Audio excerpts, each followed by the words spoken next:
South Africa play England in the third ODI at Kimberley now. We're moving from Bloemfontein to Kimberley. And this is going to be the preview of this particular game. South Africa obviously 2-0 in up in the series. And we're hoping to clinch a 3-0 because if we win a 3-0, it's going to make qualification a lot easier. All we need to do then is beat the Netherlands, and qualification is basically in our hands. We're automatically qualified if you win those two games. But now, if we lose this game, we have to win the two games against the Netherlands. That's a given anyway. But what's going to need to happen then is if we 4 out of 5, we're probably going to have to rely on other results to actually win. Or to actually go through to the qualifier, to go through to the World Cup and not to the qualifiers. So today, this is what we're going to be discussing. But before we get going, before we get started, there's a couple of things that I'd like you guys to do. Please, can you subscribe to this channel and click that notification bell for all future videos, please? You have to click that notification bell because, like I said, guys, I'm going to be going to Joburg on Wednesday to cover the Joburg-Pretoria leg of the SA20. I have not yet covered a game there, and I'm excited to actually see what their fans are like, what their fans think about the game, so that we can have a nice, almost spread out view. We've went to Paul, we went to Newlands. I want to go to the Wanderers and Centurion and understand what their mentality is regarding this competition. I'll also be there for the semis, and I'll also be there for the final. So I'm looking forward to it, to see what's going to be happening with regards to that. But what's going to happen then going forward is it's going to be tough for me to do these live shows. I'm going to try my best to be able to do these live shows for you guys. And I'm going to try my best to be able to take my equipment with me so that I can do live shows from where I'm staying. I'm going to have to obviously check where I'm staying and see if there's a place nicely where I can sit and it's quiet, etc., and that I can do these shows live for you guys still, even though I'm in Joburg. You know that it's going to be tough with the 5:30 games because the games are in late. So I'll probably do daily shows from the actual ground that's pre-recorded and uploaded. That's why you have to subscribe, and that's why you have to click the notification bell, because that's how you're going to get alerted about every single game that we do cover and every single daily show that we do, etc. What I also want you guys to do is please subscribe to the magazine, click that notification bell for all future videos. The link is on the screen as well as in the description. Also, download the latest issue of Cricket Fanatics magazine monthly. Every issue is 100% free, straight to your inbox every month. The link is on the screen right now and in the description. Also, if you want to help us grow and promote South African cricket, become a patron today. You can support us so that we can support cricket in South Africa and cover all sorts of cricket. At the moment, we don't have the time and the resources to cover all levels of cricket, and we'd like to do so. So if you become a patron today, that is exactly what will happen. We haven't done Patreon content quite yet. So I'm hoping to get more patrons so that we can do exclusive content for you guys. But what happens is when you become a patron is you will be directly involved with us in the content that we produce going forward. You'll be helping us, you'll be aiding us, you'll be able to help us to be able to get more people to write for us, etc. Maybe we'll also use from that money to pay our writers, to pay new content producers, etc., to be able to get a bigger reach on cricket in South Africa, and also give some reward to the people that are working so hard at Cricket Fanatics magazine. So please become a Patreon today. Also, I would like you to like, comment, share, and subscribe. And I would like you to also go to cricketfanaticsmag.com for all your regular updates and features and reports and previews, and all articles that we write goes on cricketfanaticsmag.com other than the digital magazine. So your daily things, weekly things, all go on cricketfanaticsmag.com. It is our biggest platform at the moment. The most amount of views on the website, the most amount of reach, every single thing is on cricketfanaticsmag.com. So join the family, go to our site, and you can see amazing stories that have been written there too. So without further ado, let's get straight into today's video. I'm looking forward to previewing the third ODI between South Africa and England.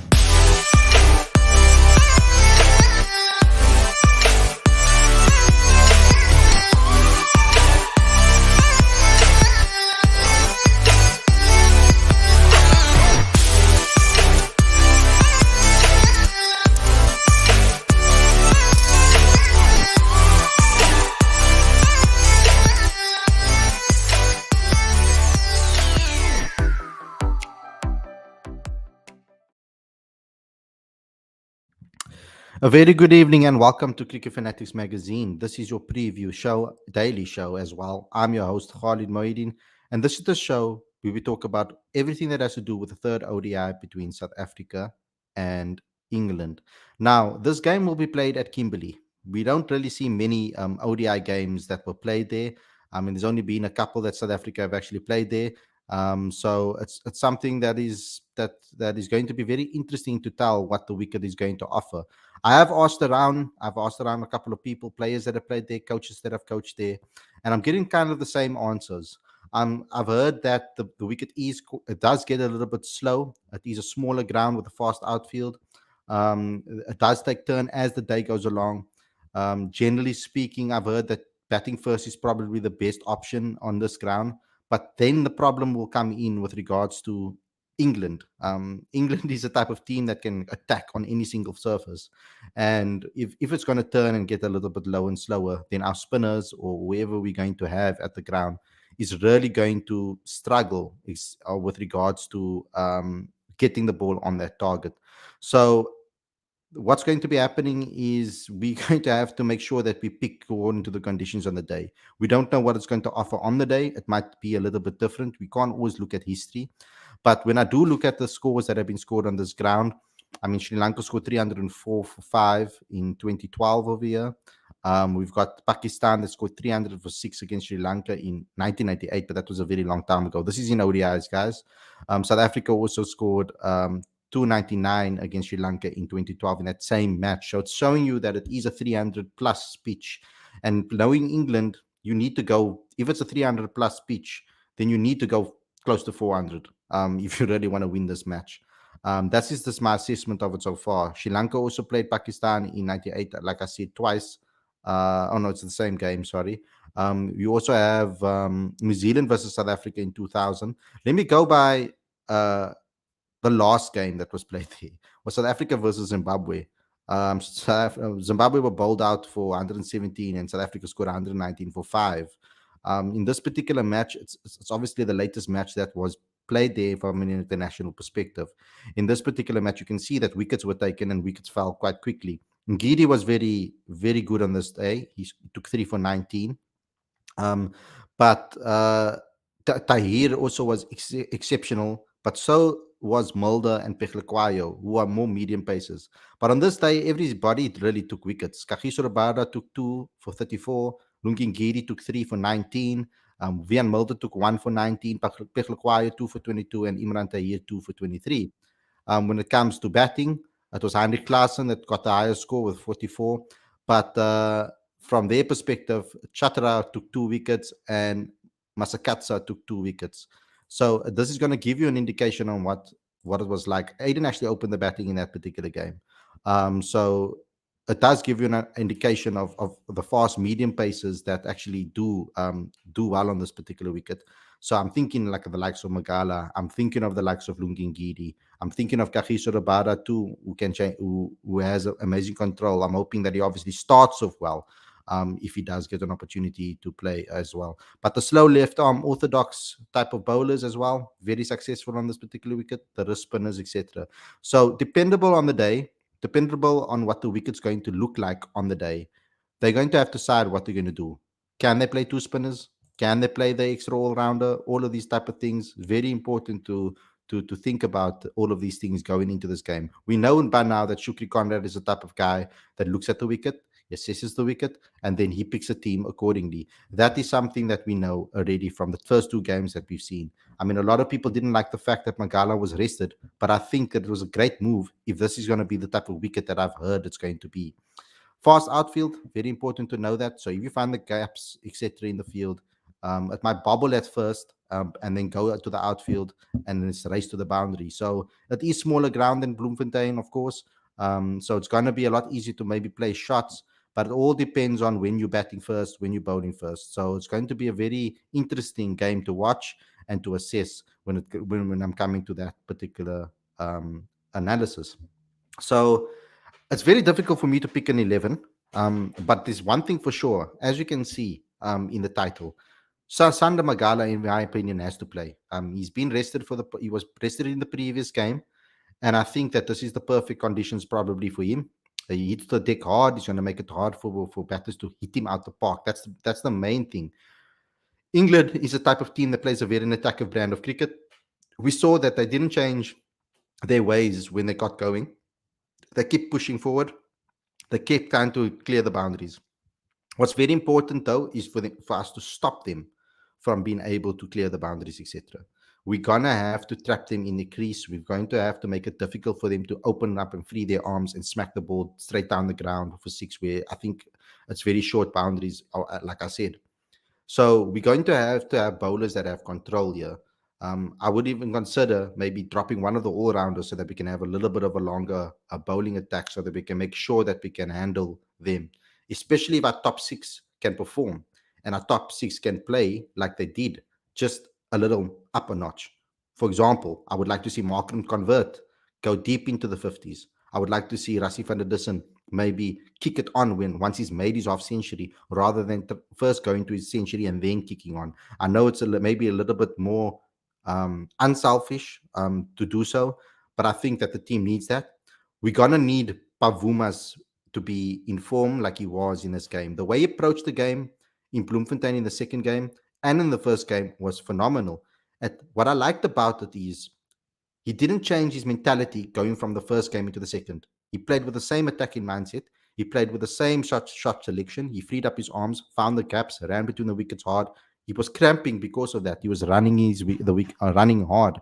So I think also Quinton de Kock, if he is cleared to play and he's fit, I think that this wicket will be perfect for him with the smaller boundaries. He can actually just have a go and dominate. So I think personally, batting first would be good on this wicket, and then defending and trying to stop England from being free flowing and for the chase. Because automatically, by making England chase, I feel that we are in our best element in that case because we will be able to know how much we have to defend, and then we can bowl accordingly and change up and do change ups, etc. When it comes to this particular ground, maybe I can give you some more stats about the ground.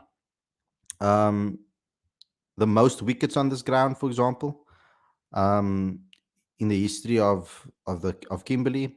Sean Pollock, 11 wickets. Wasim Akram, 8 wickets.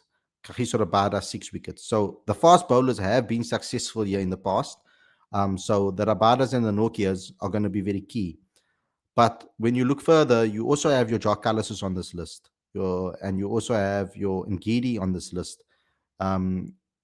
And that's also very, very important when you're looking at these type of things because you need to understand which bowlers were successful here and then try to pick the bowlers that can be successful here. Right arm fast medium seems to be the key on this particular wicket. And I think that is something that we need to look at going into this match. So I think Magala is going to be key. I doubt that Wayne Parnell is going to be a good selection for this game because I don't think there's going to be much swing. Let me see what the weather is going to be like in Kimberley tomorrow on Wednesday.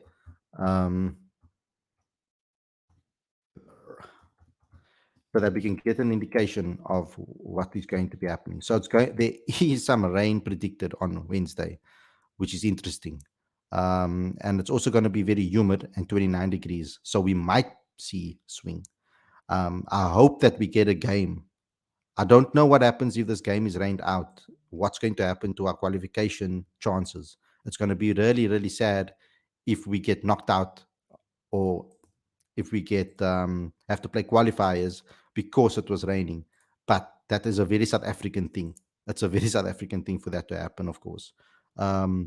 So I wonder what they're going to do. I mean, there is an option of maybe perhaps resting Anrich Nokia and also playing Lungi and Magala. I think that is also quite deadly to do so because Lungi can open the bowling with KG. It's also another possibility.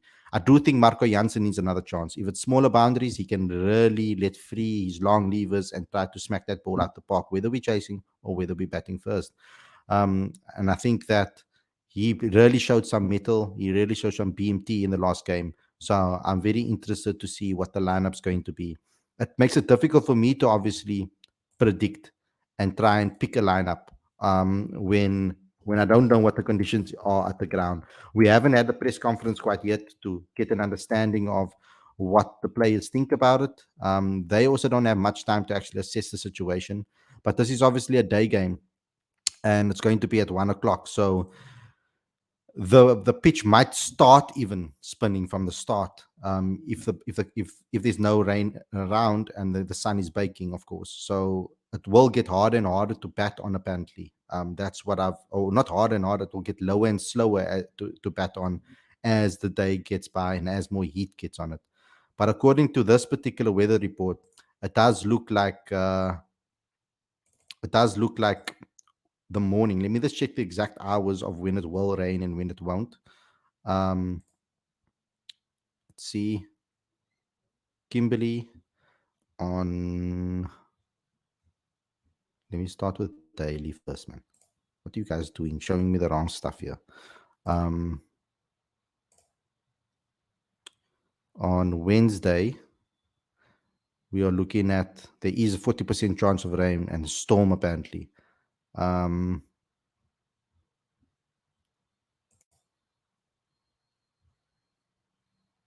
yeah. I'm a bit worried about that, actually. It's going to bother me, the fact that there might be rain on Wednesday. um we're going to have to wait and see, of course, to see what it's like. Um, but the hourly, from the morning to the afternoon. Let's see from the afternoon first, because obviously the morning's okay. Let's look at the morning first, because then it'll give us indication of what the weather's going to be like with regards to swing, etc. Um, why is this thing not showing me what I want to see? The morning, there looks like there's going to be rain. Yes, 53% cloud cover and 48% humidity. So if we were playing a morning game, it would probably be swinging around. Um, and then you would have to pick a guy like Parnell. But I think that Wungingiri can also operate things from off the seam. And Kagiso Rabada can also get some swing. So I think that either or, they would be good players to pick. Um, in the evening, yeah, in the evening, it looks like, yeah, uh, in the evening, it's in the evening as well. It looks like it's, according to this, is also a little bit of rain happening. So basically, on the day, according to this particular weather report, let me try to find a better one, because I don't like this particular site, AccuWeather. They complicate things for me when I try to find things in very simply. So we're going to have to assess the week. It's a very important that they assess the conditions first and they pick accordingly with regards to our bowlers. Our bowlers are our strength, but our batters have come to the party, particularly in the last two games, when we needed them to. I mean, we've had 100 and a 50 in both, or basically a 50 in both games, which is excellent to obviously see. Um,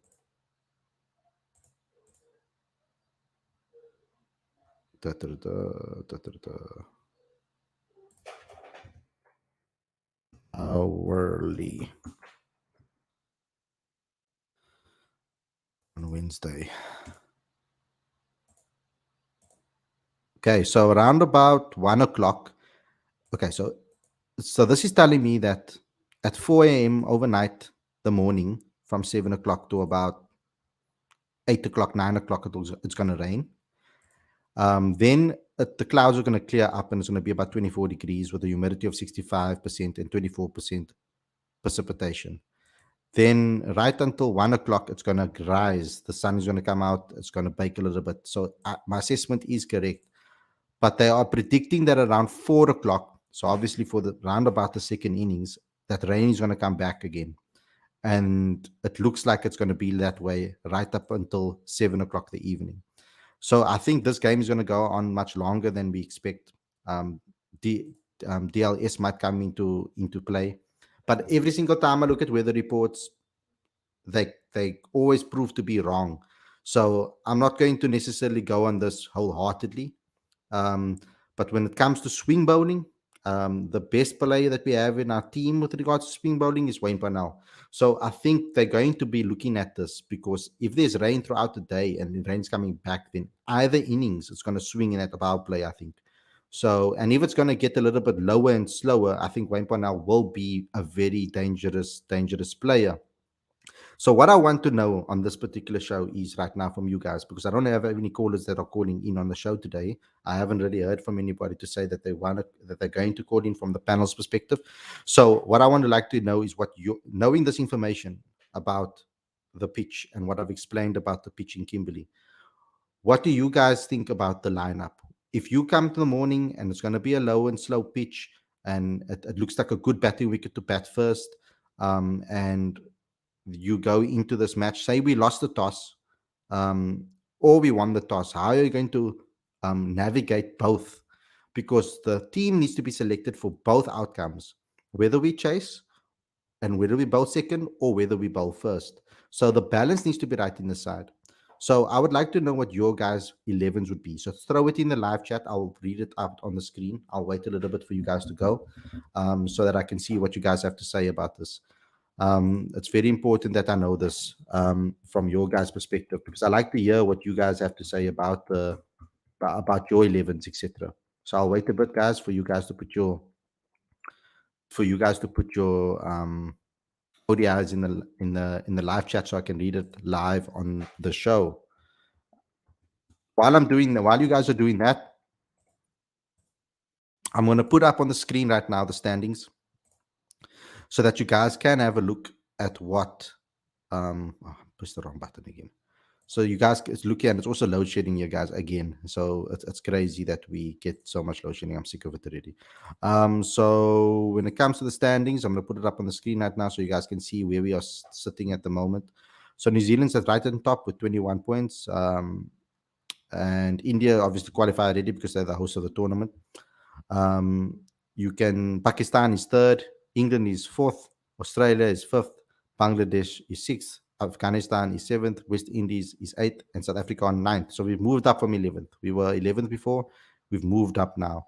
You can see that we played not drastically, we've played much less games than the West Indies, of course. We've played less games than England, Pakistan, and India, but not much. By the time we hit the Netherlands series, we'd be in England's territory with 20 games. So very interesting to see what we can do. I hope that we can win this game, because I want a 3-0 whitewash from a South African perspective. That is so key when it comes to South Africa and this team. So now that I've summed it up for you guys, I want to just see what Crick Info actually says about this particular ground, and I'll read out the description for you so that we can actually have a look at what they say about this ground. If they have a little write-up, sometimes they give a little write-up about the ground, to say what type of ground it actually is. I don't see anything here right now, so very interesting. Okay, so let's read out your 11s, guys. Throw it in the live chat so I can see what you guys are thinking. Pinar says he wants Magala in for Ngidi and Malan in, or Hendricks in for Quinton de Kock. So he's dropping Quinton de Kock for this game. Quinton hasn't been in the best of form, of course. But with Quinton, there's always a knock around the corner. When he's off form, he kind of always scores in clusters. So once he gets going and scores the first, then he goes on to score a couple in a row in a series. But in this particular case, he didn't do well in the first two, so he has to do well in this one. I hope that his finger's okay. Lorenzo Bailey says Temba, Quinton, Rassi, Markram, Klaassen, Miller. So he's keeping the same top 6, 7, and 8. And he's throwing in Magala instead of Ngidi, and KG and Nokia are going to stay in this lineup. So he's not going with any spinner, even though. So Lorenzo's not going with any spinner, even though that this pitch does get lower, slower, and turns later on in the day. Quinton de Kock, Temba Bavuna, Rassi van der Dussen, Markram, Klaassen. It could even start spinning from the start, because this pitch apparently throughout the day, it does deteriorate. So if they look at the wicket and it's low and slow from the start, then our spinners might come into play on this wicket. Sadiq says Quinton de Kock, Rassi van der Dussen, Markram, Klaassen, Miller, Jansen, Parnell, Maharaj, Magala, KG, and Ngidi. So Maharaj is in here as his spinner. We've got Kani saying Quinton de Kock, Timber Bavuma, Rassi van der Dussen, Markram, Klaas and Miller, Jansen, Magala, Parnell, KG, and Nokia. So also no spinner. Jatan Han says Malan for Quinton de Kock. What will be ranking if SA win 3-0 ODI? Can someone tell me that in the comment section? Actually, I'm not actually 100% sure how the points are going to be divided, etc. Because I know we were 11th before and we jumped to 9th. So someone can let me know, because each team earns 10 points for a win, 5 for a tie, no result, abandoned match. So 5, we'll get 5 if it's a no result, and 0 for a loss. The top 8 teams will get the direct entry into the ICC Men's Cricket World Cup 2023. The remaining teams will have the play in ICC Men's Cricket World Cup. So if we're going to get 10 points for victory against England in the next game, we move up to 89. So we'll go behind Afghanistan into 8th position. So we just overtake West Indies with a victory. So yeah, that's interesting. So at least we'll go into the top 8. We'll be qualified at that point, basically, or in the qualifying spots, in the qualifier spots for in that at that point, because the top 8 teams will get automatic entry. So at least we'll leapfrog West Indies with a victory, with 10 points. 5 points though, we'll stay behind West Indies. So it's very important that that game is not rained out. We need to win that game. With the amount of games that West Indies has played, we need to leapfrog them. So a victory, 10 points, there's no answer but that. So yeah, Nokia should be rested, says official TV. It's an interesting point. He did play 2 consecutive games with the 1 day's rest, and he has been a very hectic SA20 schedule, so it would be an interesting one to rest him. Quinton de Kock, Temba Bavuma, Rassi van der Dussen, Aiden Markram, Heinrich Klaassen, David Miller, Wayne Panel, Maka Jansen, Anik Nokia, Keshav Maharaj, Sisanda Magala. Basically, Magala in for Lungi Ngidi, says Anuj Pudal. Lorenzo says he made a huge mistake. Sorry, just saw it now. Kesh in for Andrich. Okay, cool. So he's resting Andrich Nokia. It makes sense because he also needs to be managed with his workloads. If they're going to be managing Magala and dropping Magala for certain games because of his workload, when a guy who has played a game, 10 both, all his 10 overs and his quotas in both games, coming in steaming at 150 kilometers per hour with only 1 game's rest in between, the same energy needs to be taken to him. The same treatment needs to be happened to him if they feel that. What I heard as well is that the decision to rest Magala was there before the series started already. They decided that the second game he was going to be rested because it was a 10 o'clock game. So that was the insight that I've heard from people around. So that decision would have been made beforehand. So that's why they did that. So it had nothing to do with like a man of the match or not. They made those decisions with regards to strength and conditioning before the series started. DT says Quinton de Kock, Temba, Rassi, Markram, Klaassen, Miller, Jansen, Ngidi, Magala, KG, and Kesh. Very good team. You guys are all sticking a very similar team, which I like. I like the fact that DT has thought about this and said Ngidi and Magala. It's an interesting combination. And then having KG and Kesh. So he's dropped, obviously, Wayne Parnell. It's a very dangerous, though, because obviously we know that he can swing the ball superbly. So if we're bowling second with the overcast conditions that are happening and rain, that ball could swing around a lot in the chase. Whoever's going to be chasing. Obviously, England's going to be chasing at that point. I'm stupid. Okay, so Sadiq says Nokia needs a rest and team also needs to play more players of color. I know this might not be the topic people like to discuss, but the team has to fulfill certain numbers over the course of a season. We get 10 points for a win and go 1 ahead of West Indies. Yes. Within a rain around and a small field, no spin, a good idea, I think. I don't know, because small ground, yes. Rain around, yes. But the interesting thing that I've heard about this ground from the coaches and players I've spoken to is that it does stay low and it does turn as if there is sun in the morning. So if the afternoon there is sun in the afternoon, so whoever's batting first might get some turn, and they will also then by that default get turn in the second innings. So it depends how much that sun bakes the pitch, and because the pitch can deteriorate. I don't think these pitches are as good quality as like the Newlands and the Wanderers, etc. So it does deteriorate a lot faster. It's a lot harder to keep in good conditions. SA will go one ahead of West Indies after that win. Yep. No ODI ranking was six before the series. Um, then it's about Sri Lanka versus New Zealand. If they keep playing four players of color, they will have to play more players of color in other formats. I wouldn't drop Ngidi. He's a serious wicket taker. Rabada for Janssen. Interesting. Dropping Janssen. Thank you for the super chat, Neil Governor. Once again, you are a star. Malan, Bavuma, RVD, Markram, Klaassen, Miller, Janssen, Parnell. So he's keeping the same. No, he's dropping Quinton. He's playing Malan. And the rest stays the same up until 8. Bringing back Magala. He's playing Shamsi and Ngidi. So no spinner. All rounders will be keen in the in the WCC. England have been successful because of all-rounders, Khalid, all-rounders or specialists. It's difficult for me because our all-rounders are special, the ones that we do have, because Janssen has a very good cutter and he does tend to trap batters in the crease, but I've also seen him swing the ball. So it will be very interesting. I just don't see, he doesn't have the same control with the swinging delivery like consistently like Wayne Parnell has. But the fact that he can bat in this particular occasion could be an asset if he's only bowling a couple of overs. To stay clear of Sri Lanka, SA need to win all 3 games. Yes, we need to win all 5 games to make sure that we qualify. That's the key thing. So I don't think we should go into this qualification or whatever these ODI games for qualification, thinking that we're going to hope that someone else is going to beat someone else. I think we need to go with the mindset of winning all 5 games that we're playing, and that should be the key. For the West Indies tour, I think we can change things around.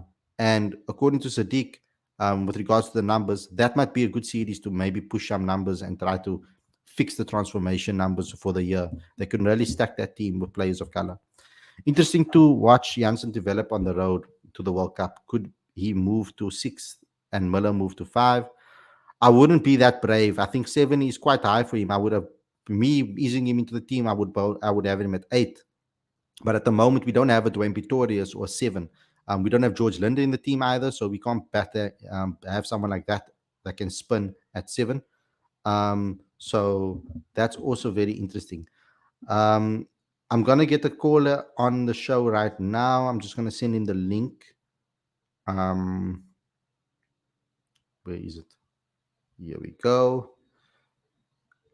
It's a return of the Mac, guys. Someone that has been on the show a long time ago, but hasn't found the time really to come back on. So I'm going to send him the link right now, and let's see what happens. I will also add him to our podcast group, which he's asking me to do as well. But I'm not sure if he's going to be available right now. It depends how long the show runs. He's just sorting out a couple of things from that perspective. So yeah. Quinton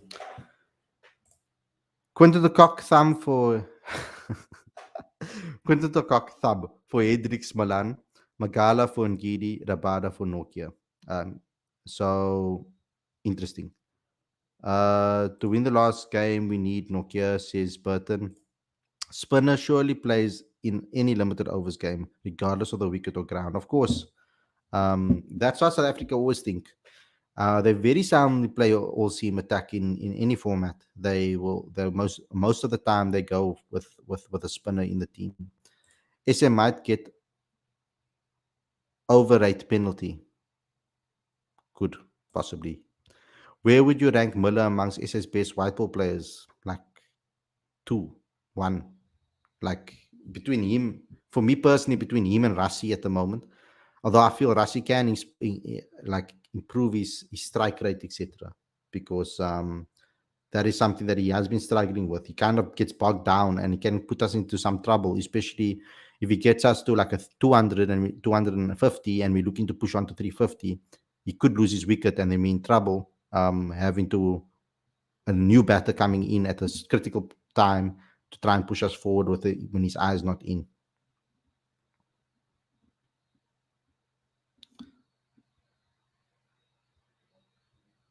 Okay, I'm gonna add him here. Okay, why Magala was rested? He doesn't feature regularly. Okay, so this is not about you guys need to take your mind out of the Proteas only tunnel. What you need to think about is the fact that we're playing SA20, and the SA20 fixtures have been very back to back. There were certain games where SEC played back to back games, one in Newlands, and then go to Paul the next day and into 40-degree heat. So, and it's very dry in Paul. There's no wind, etc. It is very draining. Magala has had fitness problems, not with regards to his like injuries, but fitness to get fit. Fitness problems in the past where he hasn't passed fitness tests. So they spoke about rotating him anyway before the series started. And the thought process would have been, if from what I'm analyzed from this decision, is that Ngidi could have done the same job in the middle overs. Ngidi also moved the ball up front, and we know that there was swing on deck in that first innings. So the thought processes was correct, I feel, because I would back Lungingiri any day of the week in white ball cricket, especially in ODIs. And it just didn't go his way. England freed themselves up and they really attacked him. So they found some kinks in his armor and they exploited it. So that was the reason to rest Magala, because they also decided to rest KG as well. Is Quinton de Kock fit? We haven't had a press conference yet to know if Quinton de Kock will be fit or not. So I'm waiting. I'm still awaiting that news to know when that is happening. Um, Someone asking me when South Africa versus Netherlands is. I'm gonna be typing it right now to tell you. I don't look so far ahead, guys, because I have to obviously focus one day at a time. But we play them in March at 1 o'clock, and then we play them in April as well, 2nd of April and the 31st of March. Those are the games. That's when the games are scheduled. So far. Okay. Well, first choice available 11 for Netherlands series. Probably. I hope so. Otherwise, we might have an issue. I think there's IPL happening, and I don't know when the teams are going to be when the players are expected to leave. And I hope that we can get maybe some um, permission to release some of the players that maybe don't feature a lot, like Rassi, for example. It's very important to our ODI side. Otherwise, we're going to see a makeshift team trying to qualify us for World Cup. That's really unfair if they're not even going to feature in the World Cup. We should also definitely respect the Dutch. We saw what happened in the World Cup when all of us underestimated them. Yeah, 100%. Yeah, I mentioned three because SA have already won the first two out of the five they needed to win. Yes, that's true. I think eight is okay for six. Janssen is too high. I think eight is perfect for Janssen if we can get a nice all rounder in that can bat like a George Linder, like if Talano Potgieter can get some form going. Um, Perhaps someone maybe like a Dayan Khalim. If he can have a really good season and maybe give him some game time. Um, Sibs Makanya is also doing really well, and I think even someone like Senurun Mutasami needs to get the mention. So Brian as off spinner is too an option for the future of South African cricket, but I think that someone like Mutasami can be a really good asset to have because he's very consistent with the bat. Actually, I've been very impressed with the way he's batted. Lorenzo said what I was thinking. Of course, he says Quinton de Kock, Pavuma, Van der Dussen, Markram, Miller, Janssen, Maharaj, Magala, KG, Nokia, Lungi is his lineup. Very good lineup. Very balanced as well, I must say. I'm surprised you dropped Klaassen on a wicket that might turn because Klaassen's very good against spin. So that is an interesting one over there.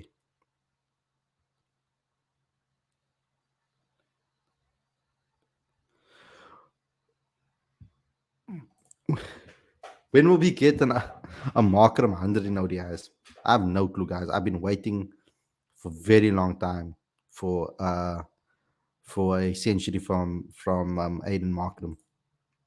We can't come from this series with a sense of arrogance, or we'll get a shock again. It will show how far along our mentality is if we can win 3-0 and keep a level head. Very, very true, bro. I hope that we keep our head with regards to that. Would be good to give Klaassen a go behind the stumps if he's going as a backup keeper. Why Riley so is not considered guy? No, he's not consistent enough. He can't even be consistent in his specialist form. A duck year, 14 year, then 100, then another duck, and then a 2, and then a 5, and then a 80, and then 100. Like he's very inconsistent. So in ODIs, we need more consistency.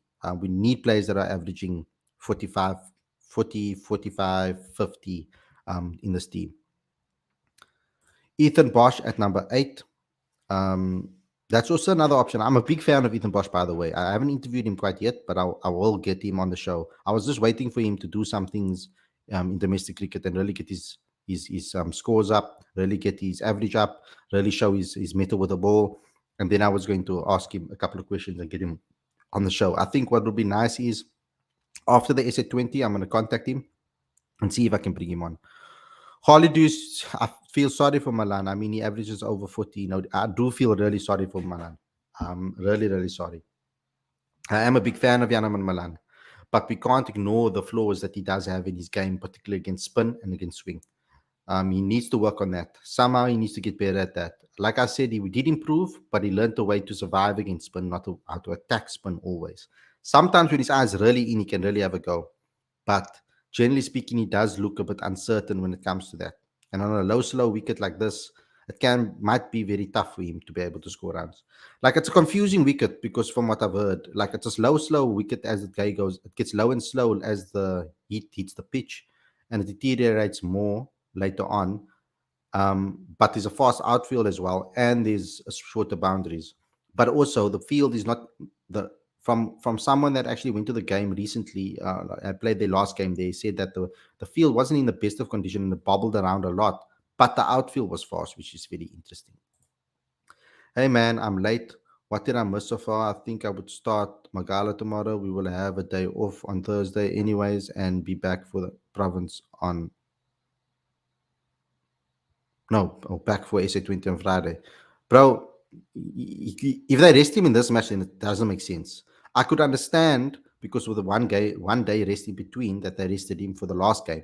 And also on a wicket that he could have been punished on. But also the middle overs, his ability is ridiculous. So it was a bit shocking when I saw his name off the team sheet. But when they said they rested him, I could understand that they want to rotate their bowlers, etc. So if they rest him in this match, then I don't know because he should play. That's why I've made the title about him because I think he should play in this last game in Kimberley. If they were saving him for this wicket that he could exploit, and they maybe think that he has the skills to be able to exploit these conditions, then kudos to the coaching staff. Do you guys think the majority of the squad will be at the World Cup end of year? I think so. I definitely think so. With the expectation of a few, I think you definitely take 3 spinners to the World Cup: Shamsi, Bjorn, and Linda. Yeah, that would be that would be amazing if they can do that. Shamsi, Bjorn, and Linda. I do think that in the recent times, Bjorn is still young as well. He's got a couple of years. He's a couple of years behind Linda. So he's young. He's fresh. He's confident. He's a player that has BMT. He performs under the pressure situations. So this would be a nice balanced team. This is the future of South African cricket right here. If we can get a nice young wrist spinner like a Junaid Dawood, for example, to come through the system and take Shamsi's place, we've got a really good spin trio there that we're working with. Tony Lajori should get a chance in the dead rubber T20s. I don't know about the T20s really. I mean, he hasn't been picked up in the SA20 either. I do think that against the West Indies, that Tony Lajori should play. I mean, I would give him an opportunity. Him, Calvarena, maybe Jordan Herman to next stage. Maybe not Jordan Herman. He's only had one season, but Tristan Stubbs would be a good shout as well in West Indies. We will do a show, obviously, of what we would like to see in the West Indies closer to the time, of course. Love from India, like your unbiased view apart from having soft corner for, soft corner for Temba. Jokes aside, he's a great leader, tactically also good. Yeah, like I always say, I don't necessarily have a soft spot for Temba necessarily. I just don't like the abuse he gets that is non-cricket related. I don't mind if you criticize him. Like I don't believe he should be the T20 captain, and I don't think he should play T20 cricket for South Africa. I think that if he does want to, he needs to go score some runs domestically in T20 cricket. Even though he's won final for the Lions and played great in the Mzansi Super League, etc. His strike rate was first 135 and it's pivoted terribly to 121. So like it's crazy, or 120 odd. It's crazy how it's plummeted, and it's clear to see why. He does do well in T20s when he can play a game like an ODI game like he did. If he can bring that type of form in the power play, then it doesn't matter really how much he scores, in my opinion. If he can score 30, 40 in the power play consistently, then that's good. But I think there's better players at the moment in T20 cricket that can open the batting with Quinny.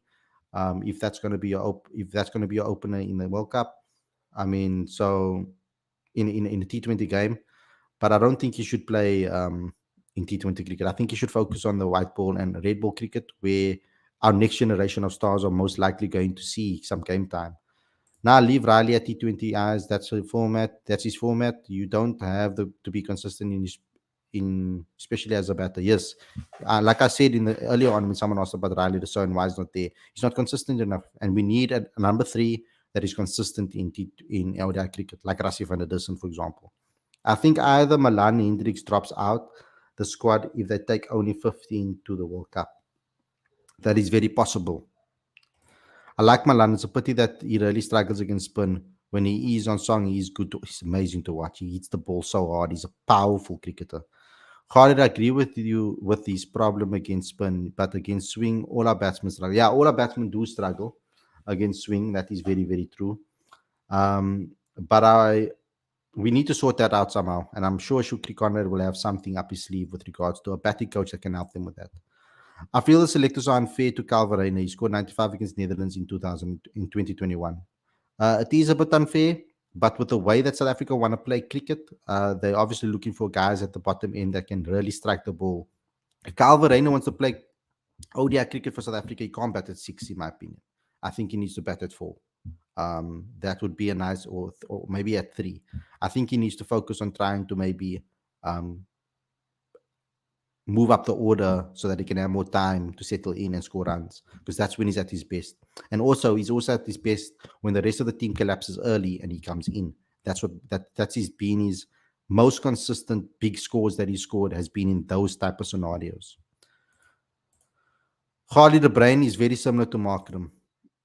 I think that Markram is a lot more, how can I say, flamboyant, or he's more easy on the not easy on the eye, but a lot more attacking than I think someone like that is the brain. That's personally just from my eye test. Hashim Amla and Vernon Philander should be involved batting and bowling coaches. Very good shout there, Ahmed. Khalid, would be wise to take 3 left arm spinners to the World Cup. Well, if you have Aiden Markram in your team, then you've got an offie that can also bat. They can bowl a couple of overs in between. There are 3 left arm spinners, but they're all 3 very different spinners. George likes to get bounce. Bjorn is a strike bowler, but can also hold the end and can open the bowling for you. And he's one of the best opening spinners in the country. George can also open as well, but I would rather open with George in a T20 match than in an ODI match. But either or will do. But they all add a different type of variety in the team. So I wouldn't actually mind having all 3, because I do think that George is more of an all-rounder, in my opinion. So having that spinner at 7 is really, really gold dust if we can make that happen. I think I like the way Brzezinski played against Jay. I'm a big fan of Brzezinski. I don't even have to say that. Tex loves the Yanaman, so he's obviously going to drop his name. It would have been nice if you super chatted Yanaman, Dex. That would have been great. Tony DeZoisi must play against the West Indies. He has to. I don't see any other way. Jeff Crow, the match referee, has been quiet on the Sam Curran saga. I expected that. I think he should get punished for it. But unfortunately, we haven't really seen anything. Timber looks very stable, gets into good position, still ahead. The short ball bouncer trap will be an issue. I like his wider stance. I think that's maybe the only thing that really has changed. I know he looks a little bit more still, but I've spoken to some of his teammates and they've said that not in the Proteas setup, but in domestic series, and they said that there hasn't really been much that has changed with regards to his technique per se, but he's obviously a wider stance and he's staying a lot more still in the crease. With the World Cup in India, Dajanama will go. Stubbs will probably become in for him. That's an interesting call over there, Lorenzo. Discuss England, but also, um, yeah, I mean, England, it's pretty straightforward for me. Sam Curran on this wicket will be very dangerous. Moeen Ali will, Adil Rashid will. They will probably go with two spinners again. Um, and their batters are always going to be a danger. So on this wicket specifically, the way they play cricket, it's very easy to talk about England because the way they play cricket, it doesn't matter what the conditions are. They just go out with an attacking mentality. And on this particular wicket, it could work in their favor because they can bat in any conditions. Yes, sometimes they're gonna fall short, like they did in both games, but they never fell short with regards to the bat. They really showed their mettle with the bat. And South Africa just bowled excellently in the first game and they batted excellently in the second. So in those particular moments that we talk about, we outbowled them in the first game and we outbatted them in the second game. So yeah, South Africa were just better on both days, and braver. And I think they just wanted it a hell of a lot more. What do you think the solution to our swing issues is? I think the solution would be for a couple of our batters to go play in England, in county. I think that would be a good start. Another way probably would be to work on these batters' technique and give them ideas of how to maybe stand um, a little closer to off stump, maybe, um, or maybe stand a little bit out of the pitch so that they can uh, get closer to the pitch of the closer to the swing of the delivery, or stand a little. Some people stand a little deeper as well, so that after the movement happens, you can see where the ball's going to be going. But generally speaking, I think they just need to train it and experience for our youngsters going to different. I think they need to have a swing camp. We have a spin camp all the time. We've learned that we need to have a swing camp. Your thoughts on? I'm not going to speak about India right now, bro, but he's amazing. He's one of my favorite players, Sky. So I have only good things to say about him. I'm a big fan of the unorthodox spinners, and I dislike spinners who just fire the ball in.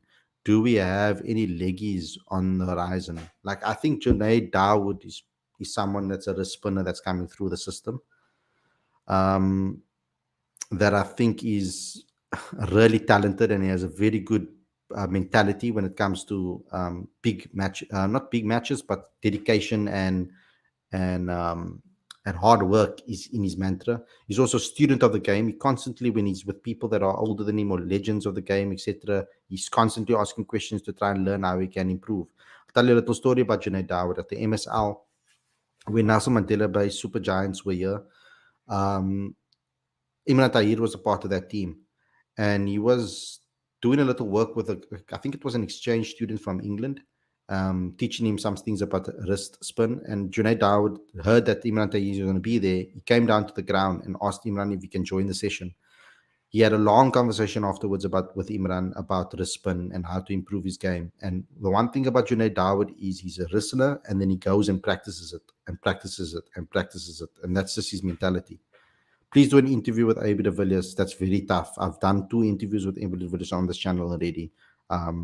But it's very difficult to get hold of AB, especially now, because there's no media people to go through. I have to go through agents, etc. Congratulations to the S19 women. Fantastic World Cup campaign. Madison Landsman has a great future. 100%, bro. But 100%.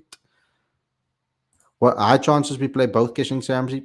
Very possible. I think that if the wicket is going to be the low, slow wicket that I'm predicting, it's very possible that we could play both. Thunderstorm expected in Kimberley, yes, it is. And I spoke about the weather conditions that I'm worried about that, because then if it's rained out, we only get 5 points. I'm a little bit worried about that. So you're not playing enough series with top nations.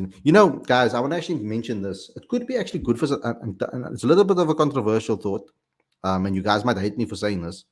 But it might be good for South Africa to maybe play qualifiers, because then we're going to play because we don't play much ODIs, and that way we'll play a lot of ODIs leading into the World Cup get that, to make up for it and get some momentum going into the World Cup. Because at the moment we don't really play much games leading into the World Cup, so I think that might wouldn't be as bad as we maybe think. It might be embarrassing because we have to play qualifiers for the first time in our history, but from a preparation perspective, especially because Rob is the new coach, it would be great for him to get more games under his belt to work with the team more. So from that perspective, that might be a good shout. When you think about it from that perspective, eh? I'm trying to play the devil's advocate here, guys. Pavuma was very clever to take guard on off stump versus top play swing. That's a good idea as well. Um, stand on off stump and hold your ground. Don't move around too much in the crease. Watch the ball, watch the release, and expect the swing. Um, when we face quality swing bowlers, we tend to play way out in front with our hands. Yes, maybe stand outside the crease. Yeah, that's what I said earlier on, and play it under the eyes. Let's be honest. That that's like your bro. I think Lorenzo, you need to get a T-shirt from Cricket Fanatics. We're gonna make you a T-shirt one day. I'm gonna make you a T-shirt. One day when we get some funds, it's gonna have Cricket Fanatics magazine's logo on, and on the front, on the back, it's gonna say "Let's be honest." That is your phrase, bro. Um, that white ball will not swing after 8 overs. Sri Lanka, well, we don't, yeah, from the ball's perspective, yeah, true. Sri Lanka to beat New Zealand in New Zealand 3-0 is going to be very hard. We're still in the driving seat, though. Yes, we in the driving seat, and we need to win all our games. We need to make sure we do that. Khalid, I think Shamsi bowls a lot of drop and loose deliveries. You know what, eh? Wrist spinners, because he's trying to seek for wickets, and he's trying to. Shams is at his best when the team's tails are slightly up with regards to the run rate is low, and the team is but we need a breakthrough. But they're frustrating us because we can't get the wickets. Shamsi comes in, boom, boom, boom. But on a game that where the pitches are a little bit like easier to bat on and they can really go for you, and there's not much turn to exploit, he can be dangerous. It can be expensive because he searches for the wickets. It comes across to me. Sometimes he searches too hard, he tries too hard. Sometimes he just needs to put it consecutively on a spot and not try to change things up every delivery. Because in T20s he can do that, but in ODIs he needs to be a little bit more consistent. And I think because of him playing in T20s and him changing it up all the time and bamboozling bowlers in that way, it kind of dragged into his ODI game. I think we should bring Magala for Ngidi. I think a lot of people thought that, guys. Everybody in the chat earlier on said that. I think the qualifiers might also be good for the team in terms of lowering fan expectation, decreasing pressure, and just playing games. Also, Panal cannot be an all-rounder. Yeah, he's a bowling all-rounder in my opinion. I mean, the crazy thing for me is when he opens the batting sometimes for like Province or whatever the case may be, he bats really well and he looks really good. But as soon as he needs to come in, but look here, fair to be fair to Panal, he's always come in with like 2 overs left or 3 overs left or something like that. So he's never really the type of batter that's really had a chance with some time to really show, because he's the type of batter that does take his time to get in. He plays good strokes as well. He's not necessarily this big hitting all-rounder that's just going to come in like David Miller after 10 balls and just start smashing. So, or like a Tristan Stubbs, for example. So he does need a little bit of time. And we haven't yet necessarily seen an opportunity like that for him that has arisen for him like that. That was not my point, but I wrote that in the coming years, SA are not playing enough matches with top nations. Hopefully, this win helps to make a statement. Oh, sorry, I didn't read it out properly. My bad.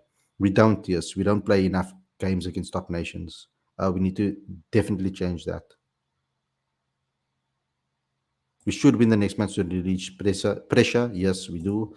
After the Netherlands series, we only play 5 ODIs against Australia in Australia. Then we go to the World Cup in October. It's bad. So it might, like I said, it might be good for South Africa to play the qualifiers to get a little bit more game time in and to help Rob settle in more with the team. Not good to play qualifiers, but it wouldn't be bad to play qualifiers. Yes, I'd feel embarrassed if we play qualifiers, but that might be good for us moving forward. It will also be a good prep for us. For every game will be a must win, so the intensity will be crazy. Yes, and they'll get into that habit of winning games, clutch games, going into the going into the um, World Cup. Literally, the series against Australia confirmed. I haven't seen that on ClickBuzz or ClickInfo. Qualifiers will also decrease pressure on the side and lower fan expectations.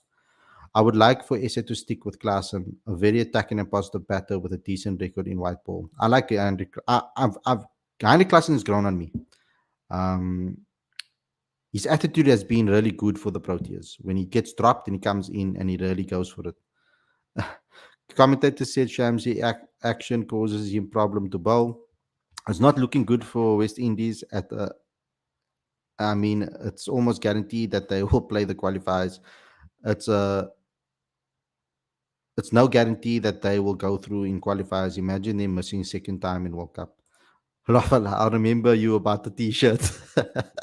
Padel was smashing in the league and international can't hold back. Um, Yanaman Malan is good, but plays a lot of dot balls. But look here, guys, also the batting approach in T20 is different. The mentality is different. Everything, your approach is different compared to ODIs. You know, I have this idea and maybe this theory or maybe the suggestion. I would have maybe liked to see Shukri be the ODI and test coach and then Rob take over the T20 role. Um, that would have been another option maybe because I think ODI is closer to Test cricket the way we want to go forward with Test cricket. I think the ODI team is closer to the Test arena than the T20s are to our ODIs, the way we play ODIs. So that's just my opinion, but I don't know if it's a good idea or not. Johan says selecting six specialist batsmen and five bowlers ideal, considering the five bowlers have to bowl 10 overs each. Temba should have six bowler option in case we get a bowler going for 10 and over. On this wicket, Kimberley, Temba Bavuba coming in with his low, slow balls might be a little bit of a secret weapon. Aiden hasn't scored hundreds in 40 matches. You know, guys, there's a crazy stat that I had the other day. I think Werner shared it on his Twitter, where I think it's 26 out of 40 games, not 26 out of 30 something games that he's gotten himself out. I think it's 26 out of 32 or something like that. He's been caught out. The rest have been like clean bowled or whatever. He's barely ever actually been bowled out or um where his wicket has been taken by the bowler. It's more he gets himself out, which is very disappointing in my opinion. I disagree. Don't want pressure of qualifier and that panic. Markram is a bunny of Kuldeep. Markram needs to play spin better in middle order. His game against spin has improved a hell of a lot, in my opinion.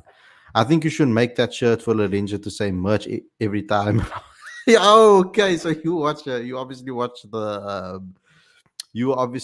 Fresh and Fit podcast. Is I think if you saying that, that's where I know it from, of course. More A tours can help. How do you think Markham should bat one down and Rassi two down? No, I think Rassi's perfect where he is. He can't bat lower. Rassi needs to have time at the crease, bat for get his eye in and then go for it. Try to get his half century. The only criticism I have with Rassi is I think once he hits his half century, he should start looking to be attacking, not wait until he gets to his century and then look. I think that's what I think he needs to change that a little bit in his game. He might disagree with me. Coaches might disagree with me, but that's just my opinion on that one. And I think Markram's also good at four. We could have Klaassen at four too, or I would even have Miller at four. That is another option, and then maybe I have Markram five and Klaassen six. That could also be another option. In my opinion, imp, my questions. I don't know what imp means, but questions Temba to continue opening ODI. I think Temba should open in ODIs. I think that's his best place to open for South Africa with Quinton de Kock. You can also keep Quinton de Kock's you can keep Quinton de Kock also focused, and the quick singles and stuff like that automatically does that for Quinton de Kock. We can't have an open on the other end that also eats dot balls and then goes for and then tries to smack the ball. It's gonna make Quinny lose concentration at the other end and then try to do the same thing. Whereas Quinton and Temba's constantly looking to run between the wickets, looking to push ones and twos. That keeps Quinton de Kock awake at the crease, I feel, and keeps him focused. Khalid, you must get the West Indian podcaster to come and explain the West Indies. I will definitely do that. Definitely get in contact with him again and try to do a combined show before the West Indian tour. Khalid, whenever Talford Vice asks a question in a presser, why he sounds like he is in some kind of a hurry? Why don't you tweet him and ask him? I'll ask him the next time I see him. 39 games. 39 games. Yeah. Were you on the show? Lichle, were you on the show sometime? I think Lichle called in once, I think a couple of times actually. Breaking news: Tim David signs for Cape Town. Yeah, I've for the remainder of the SA20. Yes, I put that up on Facebook. I posted it earlier on. Tim David, as well as let me just check something quickly to be 100%. Tim David has signed, and Henry Brooks replaces Ollie Stone as well. So that's breaking news that you guys have to know. That story, I put that story up 2 hours ago, I think it was. Yeah, it's a massive signing for my Cape Town. Agree the tests are closer to ODI. We can use the ODI to develop, especially batsmen for the test playing spin and swing. Especially, I agree with you there. I think that would be would have been a great option. And then you could give Rob Walter the T20 job, and pay him a decent salary for that, because we do play multiple World Cups in like every space of 2 years. By the way, and we play so many. You can play so many T20 series are quick and easy to organize. So it wouldn't be like he's getting a smaller role. It's very difficult. It's a format that you need to be special, that you have to specialize in on its own. By the way, Rabada doesn't bowl Yorkers anymore. Yeah, like I don't understand that. Like, what the hell? Like in the IPL, he used to do it all the time. I'm still a bit concerned about that 5 down position. Would personally like Marco to join that. Where do you see Vian Mulder in the new era? Me personally, you see, I've always seen Mulder as a batter first. I mean, when he came through the system at Kamajolovic, etc., he was always spoken about as like the next Cullis. Everybody speaks about that because he bowled like a pretty heavy ball. He bowled like a similar speed, and he was batting for 3 for St. Stithians and for Gauteng, I think it was, in the Kamajolovic. So I always thought that was where he's going to be. But then when Gibson came into the role, he liked his bowling action, and he actually played him as a bowler first and batted him lower down.